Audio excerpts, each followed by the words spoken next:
Assalomu alaykum hurmatli kanalimiz a'zolari. Pomidorlarimizga go'ng soldik. Chirigan go'ng. Har birini tagiga solib chiqdik mana.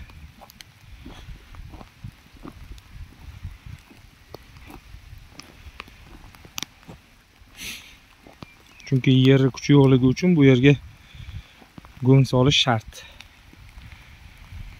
Qoplada go'ng olib kelib qo'yganmiz, har birini tagiga solingan. Hozir yomg'ir yog'ib qolganligi uchun ishimiz vaqtincha to'xtab turadi.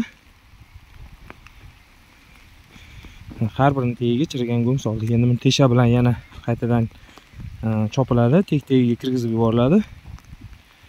Keyin zaxlatib sug'oriladi. Hozir ekilgan pomidorlarimiz mana shunaqa holatga keldi. Chirigan go'ng har birini tagida.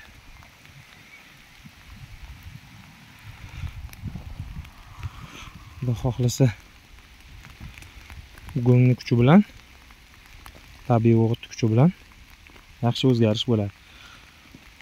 Hozirgi holatini ko'rib turibsizlar mana. Bundan keyin yaxshigina avj olib, rivojlanib, chiroyli ko'rinishga keladi.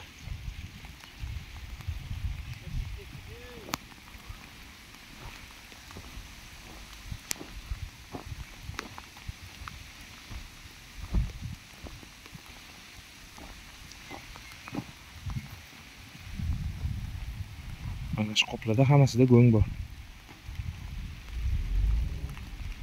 Kanalni kuzatib boringlar. Xudo xolisa keyingi videolarda keyingi o'zgarishlarni qo'yib boraman. Rahmat.